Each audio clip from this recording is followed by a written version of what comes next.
मैं संजय मीणा अपना YouTube channel Sanjay Meena पर आप सबको स्वागत करूँ हूँ। आज आप सरदार सर का एक ऐसी शख्सियत जो कि 20 दिसंबर 1970 को गांव मेहरी में जन्मेड़ा और सरदार सर का लोक लाडला समाज सेवी और आज भी मुकाम पर पहुंच रहा है, जगह मुकाम की आप बहुत ही मेहनत करने के बाद में भी मुकाम पर पहुंचा। यानी कि मैं बात कर रहा हूँ सरदार सर प्रधान मधुसूदन जी राजपुरोहित जी। अपन पहले अपना यूट्यूब चैनल पर आपको सर बहुत बहुत स्वागत करूँ हूँ। हमारे यूट्यूब चैनल पर आपको संक्षिप्त परिचय आपका चाहने वाला ने थोड़ा सो थे देवो। संजय जी, आपको सबसे पहले मैं आप इस नई पारी की शुरुआत करने के लिए आपको इस चैनल को धन्यवाद देना चाहूँगा कि आप इस कार्य में निरंतर प्रगति करें और एक स्वच्छ जो पत्रकारिता होनी चाहिए एक चैनल के माध्यम से लोगों तक एक जनता की गरीब की आवाज़ पहुंचाने का काम करेंगे। मैं ये आप के लिए ईश्वर से प्रार्थना करता हूं कि आप दिनों दिन उत्तरोत्तर प्रगति करें। आपका बहुत बहुत धन्यवाद। मैं आपको संक्षिप्त परिचय के रूप में आपका चेता ने जानना चाहे कि आप को संक्षिप्त परिचय दो।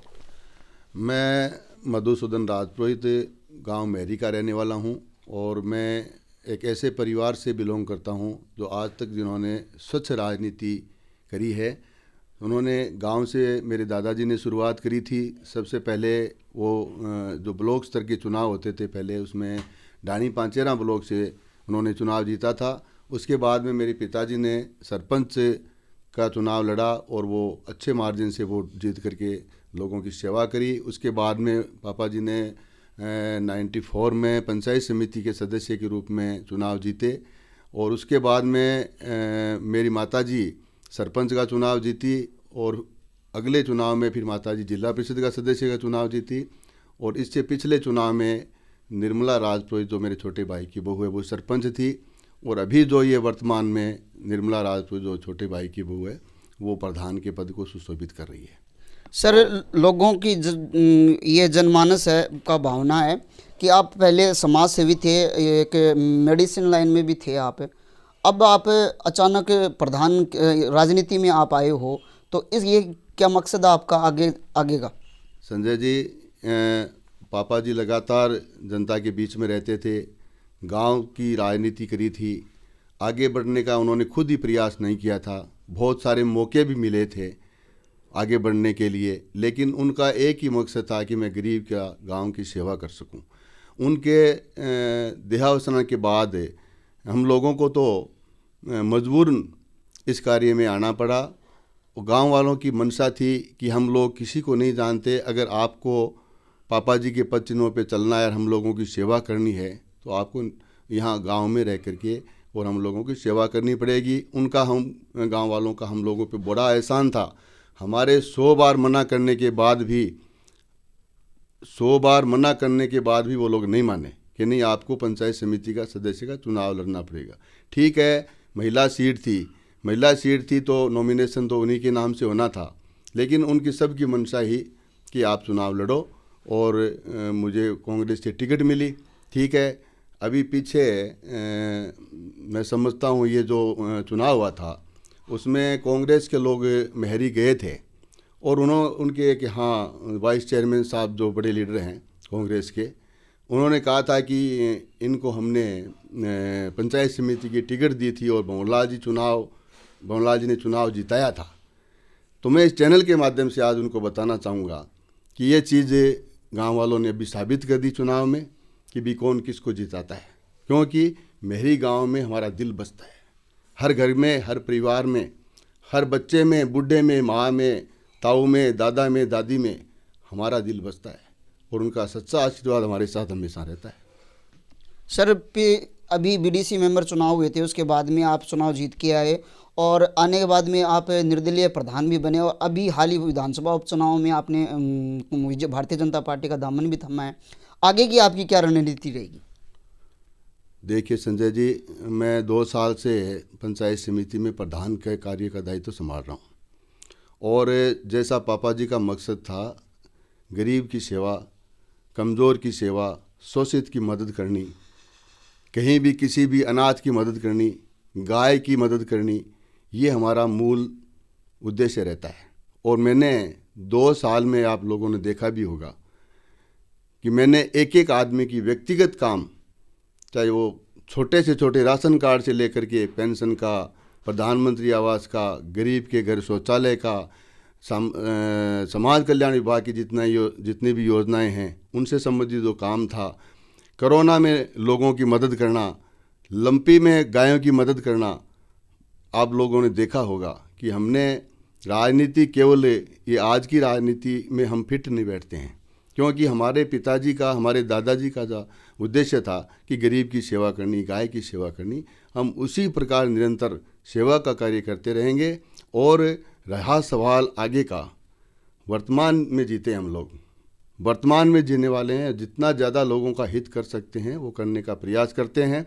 और ये राजनीति की इसमें एक माध्यम है, क्योंकि आज बिना राजनीति के कोई काम संभव नहीं है।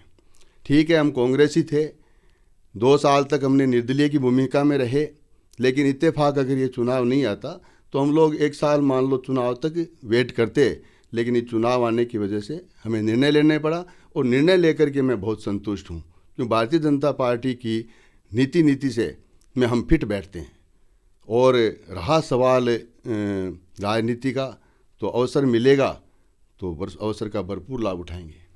अभी जो गांवों के अंदर आप विकास कार्य बता रहे हो कि आगे भी आपके जो 3 साल के जो कार्यकाल बचा है उसके अंदर आप किस मुख्य कार्य को लेकर आप गांवों के अंदर अपने विकास कार्य कराएंगे?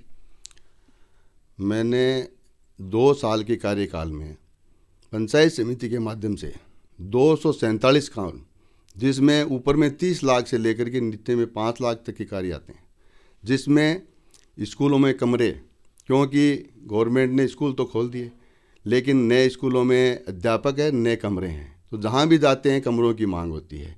बहुत सारे स्कूलों में बड़े बड़े हॉल बनाए हैं।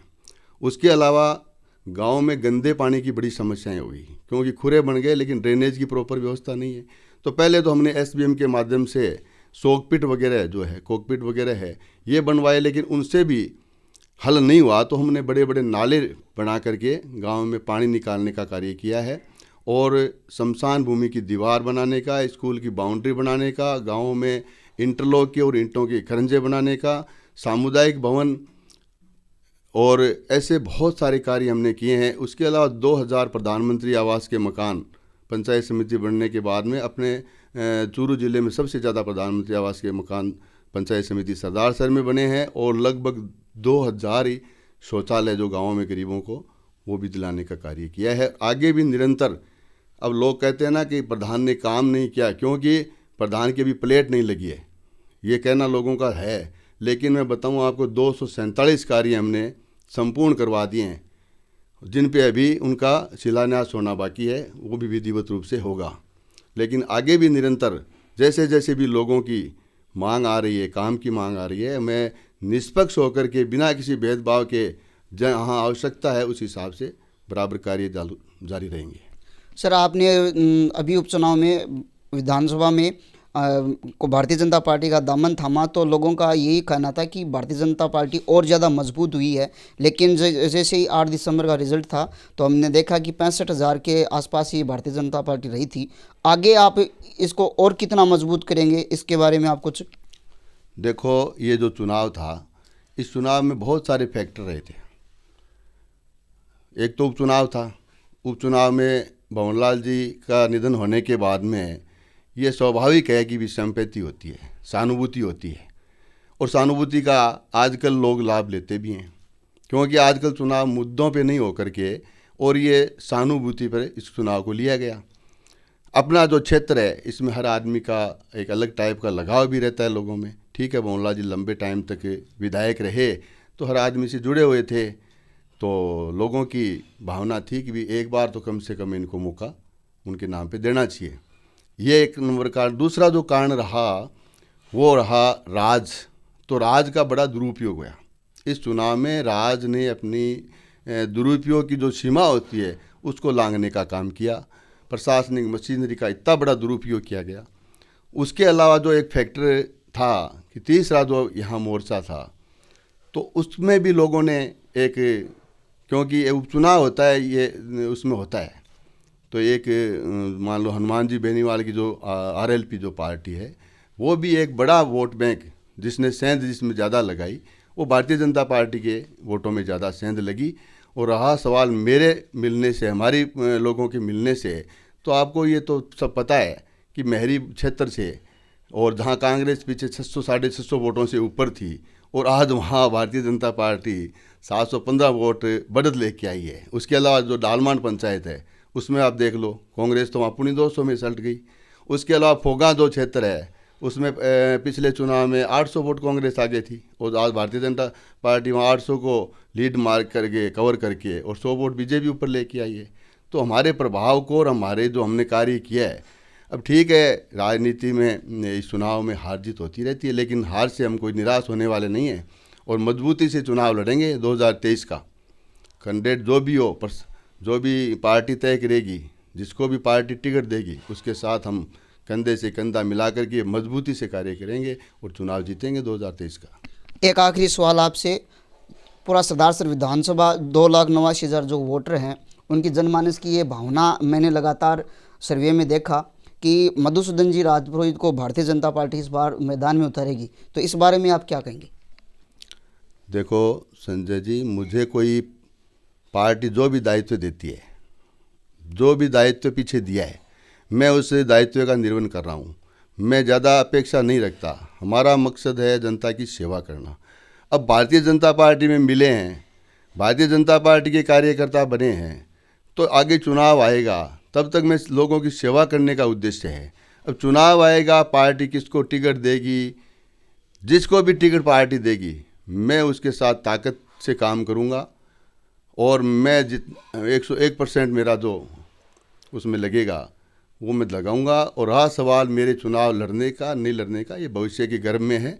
ये निर्णय पार्टी का होता है, मेरे कहने से या और किसी के कहने से नहीं होता। पब्लिक की मांग होगी तो पब्लिक आगे बात पहुंचाएगी, तो पार्टी निर्णय करेगी। पार्टी निर्णय करेगी तो कोई दिक्कत नहीं है, हम लोग चुनाव लड़ेंगे। ये थे हमारे मधुसूदन जी राजपुरोहित, प्रधान प्रतिनिधि सरदार सर। आपको एक बार पुनः मैं आप सबको अपने यूट्यूब चैनल संजय मीणा पर बहुत बहुत हार्दिक अभिनंदन और स्वागत करूं। जय हिंद, जय भारत।